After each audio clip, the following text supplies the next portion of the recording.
Atención, noticia de última hora que está moviendo las bases de la diplomacia internacional. Lo que ocurre en este momento no puede verse como una diferencia diplomática común, sino como una crisis de alto impacto que podría cambiar las reglas del escenario global y colocar a Ecuador frente a una decisión histórica: su posible suspensión de la Organización de las Naciones Unidas. El mensaje que ya retumba en los círculos de poder alrededor del mundo es claro y contundente. ¿Estamos viendo el fin de Ecuador dentro de la ONU? Y la respuesta, a estas horas, parece inclinarse cada vez más hacia el sí. México, respaldado por una comunidad internacional profundamente indignada y con la futura presidenta Claudia Sheinbaum sosteniendo una postura firme, va con toda la fuerza política, jurídica y diplomática contra el gobierno de Daniel Noboa. Hay que decirlo claro, esto no es una exageración ni una declaración menor. Estamos hablando de una demanda sin precedentes ante la máxima autoridad judicial del planeta, la Corte Internacional de Justicia, con sede en La Haya. México no está solicitando una sanción simbólica, tampoco está pidiendo una disculpa privada ni un acuerdo discreto entre gobiernos. México exige un castigo ejemplar, una medida que marque precedente durante décadas: la suspensión de Ecuador como miembro de la ONU hasta que el gobierno de Noboa reconozca su crimen, presente una disculpa pública y se comprometa formalmente a que un acto de esta gravedad no vuelva a repetirse. Un hecho que, de acuerdo con expertos, ya está siendo señalado como una auténtica barbarie diplomática. ¡Viva la soberanía de México! ¡Viva el respeto al derecho internacional! Para dimensionar lo que realmente está en juego, hay que regresar a la noche que detonó esta crisis. Una noche que, sin duda, quedará escrita con tinta permanente en la historia de las relaciones latinoamericanas. Viernes 5 de abril de 2024. Embajada de México en Quito, Ecuador.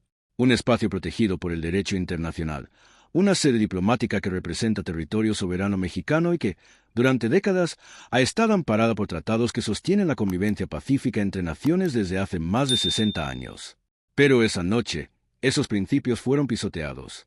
Esa noche, esos tratados fueron tratados como papel mojado por la arrogancia, la fuerza y la prepotencia del poder. Bajo órdenes directas del presidente Daniel Noboa, un comando de élite de la policía ecuatoriana, fuertemente armado y apoyado por vehículos blindados, irrumpió en la Embajada de México como si estuviera entrando a territorio enemigo en una operación militar. Las imágenes son estremecedoras y ya recorrieron el mundo entero. Elementos tácticos escalando muros, forzando accesos, atravesando puertas y profanando el escudo nacional mexicano. Su objetivo no era negociar. Su objetivo no era abrir un canal diplomático. Su objetivo era ejecutar una captura. Y, para México, eso tuvo un nombre muy claro: el secuestro del exvicepresidente ecuatoriano Jorge Glass, a quien el gobierno mexicano, en pleno ejercicio de sus facultades soberanas y humanitarias, le había concedido asilo político apenas unas horas antes. En medio de esa irrupción violenta apareció una imagen que ya se volvió símbolo de dignidad diplomática mexicana: Roberto Canseco, jefe de Cancillería, solo, sin armas y sin escoltas, enfrentando a los elementos ecuatorianos que habían invadido la sede mexicana. Las cámaras captaron el momento exacto en que Canseco intentó cerrarles el paso, denunciando a gritos que aquello era un atropello, que estaban violando la soberanía de México y que se estaba cometiendo una agresión contra una representación diplomática protegida por el derecho internacional. La respuesta de las fuerzas de Noboa fue la violencia. Canseco fue sometido, agredido, empujado al suelo y humillado dentro del mismo territorio que tenía la responsabilidad de proteger. Esa imagen de un diplomático mexicano atacado por defender nuestra bandera no es un detalle menor. Es una afrenta que no se borra, que no se minimiza y que, desde la postura mexicana, no puede quedar impune. Pero la pregunta de fondo es inevitable: ¿cómo se llegó a este punto de ruptura? El gobierno de Noboa ha intentado justificar lo injustificable bajo el argumento de que Jorge Glass era un delincuente común y que México estaba interviniendo en asuntos internos de Ecuador. Sin embargo, esa explicación ha sido vista por muchos como una cortina de humo que no logró convencer a la comunidad internacional. Porque el asilo político no es un capricho. El asilo político es una figura jurídica internacional de enorme peso, reconocida, protegida y respetada dentro de las reglas diplomáticas que permiten que los países convivan sin caer en la ley del más fuerte. Hay que decirlo claro: la Convención de Viena de 1961, considerada ley suprema en materia diplomática, no deja espacio para interpretaciones convenientes. Los locales de una misión diplomática son inviolables. Los agentes del Estado receptor no pueden entrar en ellos sin autorización del jefe de la misión. Punto. No existe una excepción especial para criminales comunes. No hay una nota al margen, Ni un asterisco, ni una cláusula escondida que le permita a un presidente autoritario pasar por encima de la soberanía de otro país. La respuesta del presidente Andrés Manuel López Obrador fue inmediata, firme y contundente, exactamente a nivel de la agresión que México acababa de sufrir. Esa misma noche, mientras las imágenes del asalto sacudían al continente entero, el presidente de México dio una instrucción directa, clara y sin rodeos: romper de manera inmediata y total las relaciones diplomáticas con Ecuador. No hubo titubeos, no hubo medias tintas, no hubo una espera calculada para ver cómo reaccionaba el mundo. Fue la respuesta digna de un Estado que había sido golpeado en el centro mismo de su representación diplomática. La canciller Alicia Bárcena ejecutó la instrucción y dejó en claro que se trataba de una violación flagrante al derecho internacional. México, además, llevaría el caso ante las instancias más altas. Y a partir de ese momento comenzó una verdadera cascada de reacciones. Una ola de condenas que terminó dejando al gobierno de Daniel Noboa en un aislamiento prácticamente absoluto. El eco de la agresión se escuchó en cada capital del continente y también fuera de América Latina. ¿Quieren pruebas? Revisemos el mapa. La Comunidad de Estados Latinoamericanos y Caribeños, la CELAC, convocada de emergencia por la presidenta de Honduras, Xiomara Castro, emitió una condena unánime. Escuchen bien, unánime. Desde la Argentina de Milei hasta la Cuba de Díaz-Canel, pasando por la Colombia de Petro y el Brasil de Lula, todos, sin excepción, cerraron filas con México. El presidente Lula da Silva fue tajante. Calificó la acción de Ecuador como una clara violación de la Convención Americana sobre Asilo Diplomático y expresó su solidaridad total con el presidente López Obrador. Y la Organización de los Estados Americanos, la OEA, ese foro que tantas veces ha sido señalado por sus divisiones internas, también habló con una voz abrumadoramente clara. En una sesión de emergencia, el Consejo Permanente aprobó una resolución de condena enérgica contra Ecuador. El resultado de la votación fue prácticamente unánime. Solo un país votó en contra, el propio Ecuador, en un intento desesperado por defender lo indefendible. Y hubo una abstención que llamó la atención, la de El Salvador. El resto del continente, incluyendo a Estados Unidos y Canadá, votó a favor de la condena. El mensaje fue inequívoco: Noboa está solo. Incluso Washington, que en muchas ocasiones suele moverse con posturas ambiguas, tuvo que rendirse ante la evidencia. El Departamento de Estado condenó la violación de la Convención de Viena y llamó a Ecuador y México a resolver sus diferencias por la vía diplomática. El propio consejero de Seguridad Nacional, Jacques Sullivan, calificó las acciones de Ecuador como equivocadas. Pero la ola de repudio no se quedó en América. Cruzó el Atlántico. La Unión Europea, a través de su portavoz, condenó la violación a la embajada y subrayó que la protección de las misiones diplomáticas es fundamental para las relaciones internacionales y para el orden global. España, por medio del presidente Pedro Sánchez, fue uno de los primeros gobiernos europeos en reaccionar con firmeza, calificando el asalto como inaceptable y exigiendo respeto al derecho internacional. Pero la respuesta de México no se quedó solamente en declaraciones públicas. La Cancillería mexicana se movió con rapidez, con cálculo político y con una estrategia clara. El primer golpe llegó por la vía económica y estratégica. México anunció la suspensión indefinida de las negociaciones para concretar un tratado de libre comercio con Ecuador. ¿Qué quiere decir esto en términos reales? Significa que México le acaba de cerrar, de un solo golpe, la puerta más importante que tenía Ecuador para avanzar hacia su incorporación a la Alianza del Pacífico, un bloque comercial clave para su economía y para sus aspiraciones regionales. Y esto no es un mensaje menor. Es un impacto directo a la línea de flotación económica del gobierno de Noboa. México está dejando claro que una agresión contra su soberanía no se responde solamente con comunicados, sino con consecuencias concretas, visibles y dolorosas. La señal fue contundente: atacar a México tiene costo. Pero después vino la jugada más fuerte, la ofensiva legal total en el escenario más importante del planeta. El 11 de abril, México presentó formalmente su demanda ante la Corte Internacional de Justicia en La Haya. Y aquí es donde el caso deja de ser solamente una crisis diplomática regional y escala a un nivel verdaderamente histórico. La demanda mexicana, presentada por la eminente jurista y agente de México ante la Corte, Carmen Moreno Toscano, no se limita a pedir que Ecuador sea declarado responsable por la violación cometida. Va mucho más lejos. Lo que México está planteando ante el Tribunal Internacional puede cambiar para siempre la manera en que el mundo responde ante una agresión contra una embajada.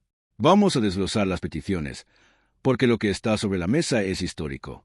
Primero, México pide que se juzgue y se declare que Ecuador violó sus obligaciones internacionales. Es decir, que queda sentado oficialmente ante el máximo Tribunal Judicial de Naciones Unidas, que el gobierno ecuatoriano quebrantó normas fundamentales del derecho internacional. Segundo, y aquí viene uno de los puntos más contundentes, México solicita suspender a Ecuador como miembro de la Organización de las Naciones Unidas mientras no emita una disculpa pública reconociendo las violaciones a los principios y normas fundamentales del derecho internacional. Esto ya no es solo una condena diplomática. Es pedir que el país agresor enfrente una sanción de peso mundial. Tercero, México pide que se juzgue y se declare que, ante una violación de esta naturaleza, la Corte Internacional de Justicia es el órgano adecuado para determinar la responsabilidad de un Estado, con el objetivo de iniciar el proceso de expulsión conforme al artículo 6 de la Carta de las Naciones Unidas. Y cuarto, México busca establecer un precedente definitivo, que cualquier Estado que actúe como lo hizo Ecuador pueda ser expulsado de forma permanente de la ONU. En otras palabras, México no está pidiendo únicamente justicia para sí mismo. Está intentando fijar una regla internacional que proteja a todas las embajadas del mundo de aquí en adelante. El mensaje de México es claro. Si una violación así se permite sin un castigo ejemplar, mañana cualquier dictador, cualquier presidente autoritario, cualquier gobierno desesperado podría sentirse con derecho a irrumpir en una embajada extranjera, poner en riesgo la vida de diplomáticos y destruir uno de los pilares básicos de la convivencia internacional. México, en ese sentido, se ha colocado como defensor del orden mundial basado en reglas. No solo está defendiendo su embajada, está defendiendo el principio de que ninguna misión diplomática puede ser tratada como si fuera una oficina cualquiera, ni puede ser violentada por la fuerza pública del país anfitrión. Y mientras esta batalla legal se libra en México, la transición de poder no ha debilitado la postura del país. Al contrario, la ha reforzado. La presidenta electa Claudia Sheinbaum ha sido absolutamente clara y ha cerrado filas, sin condiciones, con la estrategia del presidente López Obrador. Desde el primer momento, Claudia Sheinbaum condenó el asalto como una afrenta a la diplomacia y al derecho internacional, además de señalarlo como una violación flagrante a la soberanía de México. Pero lo más importante no fue solo esa primera reacción, sino lo que ha declarado después. Sheinbaum ha asegurado que bajo su gobierno no habrá ningún tipo de diálogo ni normalización de relaciones con el gobierno de Daniel Noboa. Su postura fue directa: nosotros no vamos a restablecer ninguna relación con Ecuador hasta que haya una disculpa pública y una reparación del daño. Esta declaración es dinamita pura para la diplomacia ecuatoriana, porque significa que la presión contra Ecuador no se va a terminar cuando López Obrador deje la presidencia. No se trata de una postura personal y de una reacción momentánea. Se trata de una política de Estado que seguirá firme, sólida y sin fisuras. Sane le está diciendo a Noboa y al mundo entero que la dignidad de México no se negocia, no se archiva y no tiene fecha de caducidad. La advertencia es clara. Ecuador no puede esperar simplemente a que cambie el gobierno mexicano para intentar borrar lo ocurrido. ¿Y cuál ha sido la respuesta de Daniel Noboa frente a este aislamiento internacional y a esta presión cada vez más abrumadora? La soberbia. En lugar de buscar una salida diplomática, reconocer el error catastrófico y tratar de reducir el daño, Noboa ha decidido redoblar la apuesta. Ha declarado que no se arrepiente de nada y ha intentado presentar a México como si fuera un país protector de criminales. Es decir, en vez de responder por el asalto a una embajada, intenta mover la discusión hacia el asilo concedido por México. Incluso ha tenido el descaro de presentar una contrademanda ante la Corte Internacional de Justicia, acusando a México de abusar de la figura del asilo. Pero hay que decirlo claro, esa maniobra luce más como un intento desesperado de desviar la atención del hecho central, del crimen original, del punto que detonó toda esta crisis: el asalto a la embajada mexicana. Porque más allá de cualquier argumento político, el hecho central sigue siendo el mismo. Ecuador entró por la fuerza a una misión diplomática mexicana. Y México decidió responder no solo con indignación, sino con una ofensiva económica, diplomática y legal que ya colocó al gobierno de Daniel Noboa contra las cuerdas. Es como si un ladrón, sorprendido con las manos en la masa, todavía tuviera el descaro de demandar al dueño de la casa por no haberle abierto la puerta para facilitarle el robo. Así de absurdo suena el argumento. Y hay que decirlo claro, nadie lo está tomando en serio. La situación para Noboa ya es insostenible. Al interior de Ecuador, es cierto, una parte de la población puede respaldar una política de mano dura. Pero incluso dentro del propio país, figuras relevantes de la política y de la academia ecuatoriana han encendido las alertas sobre las consecuencias graves que puede traer este aislamiento internacional. No se trata solamente de una crisis diplomática pasajera. Se trata de un golpe profundo a la posición de Ecuador frente al mundo. Hacia afuera, Noboa ha quedado convertido en un paria político. Un presidente que, en un arrebato autoritario, terminó colocando a su propio país como ejemplo mundial de lo que ningún gobierno debe hacer en la escena internacional. Lo que buscaba presentarse como fuerza terminó exhibiéndose como imprudencia. Lo que pretendía venderse como autoridad terminó pareciendo abuso. Ahora, la pregunta clave es inevitable. ¿Qué sigue en las próximas horas y en los próximos días? Los ojos del mundo están puestos en La Haya. La Corte Internacional de Justicia ya celebró las primeras audiencias sobre las medidas provisionales solicitadas por México. Y ahí, México sostuvo su postura con firmeza y claridad. Presentó las pruebas del asalto, los testimonios de los diplomáticos agredidos y el marco legal que, según la posición mexicana, fue pisoteado por Ecuador. Ecuador, en cambio, intentó reducir la gravedad de los hechos. Buscó minimizar lo ocurrido, bajar el tono del escándalo y presentar una defensa que, hasta ahora, luce débil y poco convincente. Porque el problema de fondo sigue siendo el mismo. Hubo una irrupción en una embajada mexicana, y ese hecho no se borra con discursos ni con maniobras legales de último minuto. Se espera que la Corte emita en cualquier momento una decisión sobre estas medidas provisionales. Una resolución favorable a México sería un golpe devastador para Ecuador y, al mismo tiempo, un primer paso hacia la justicia internacional. No resolvería todo el caso de inmediato, pero se marcaría una señal poderosa. La agresión contra una misión diplomática no puede tratarse como un incidente menor. El proceso sobre el fondo del asunto, incluyendo la petición de suspensión de la ONU, tomará más tiempo, posiblemente años. Pero la presión política y diplomática no está esperando al calendario judicial. Esa presión ya está ocurriendo ahora. Cada día que Ecuador permanece aislado es un día en que su economía resiente el golpe, su reputación se deteriora y su capacidad de influencia internacional se reduce cada vez más. Lo que estamos viendo es la crónica de un error no forzado. Una decisión impulsiva, arrogante y políticamente costosa que puso a un país entero en jaque. Daniel Noboa, en su intento por proyectar una imagen de hombre fuerte, terminó demostrando una enorme imprudencia. Cruzó una línea que en la diplomacia internacional se considera sagrada, la inviolabilidad de las misiones diplomáticas.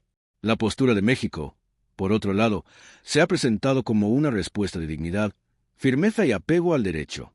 México no respondió con violencia. No respondió con amenazas vacías. Respondió con la fuerza de la ley, con una estrategia diplomática clara y con una ofensiva legal ante la corte más importante del mundo. Y el resultado político ya está a la vista. México logró unificar a prácticamente todo un continente en su defensa. También colocó sobre la mesa un debate de fondo para el futuro de la ONU y para el sistema internacional, que debe ocurrir cuando un Estado decide romper, por la fuerza, las reglas básicas que permiten la convivencia entre naciones. En resumen, la situación es crítica y los acontecimientos se siguen moviendo con rapidez. Ecuador enfrenta la posibilidad real y tangible de ser suspendido de la Organización Mundial. Un castigo de enorme peso simbólico y político, reservado para los gobiernos más cuestionados y repudiados por la comunidad internacional. México, unido en su postura entre el gobierno actual y el gobierno entrante, no dará un paso atrás. La comunidad internacional ya emitió su veredicto político de condena. Ahora, la batalla se trasladó al terreno legal, en la corte más alta del mundo. Y el resultado podría cambiar para siempre las reglas sobre cómo deben comportarse las naciones entre sí. Seguiremos monitoreando de cerca cada movimiento en La Haya, cada declaración que salga desde las cancillerías del mundo y cada consecuencia derivada de este acto sin precedentes. Porque en esta batalla no solo está en juego la dignidad de México, también está en juego el futuro del orden internacional. Seguiré pendiente de la situación y les informaré sobre las últimas novedades tan pronto como estén disponibles.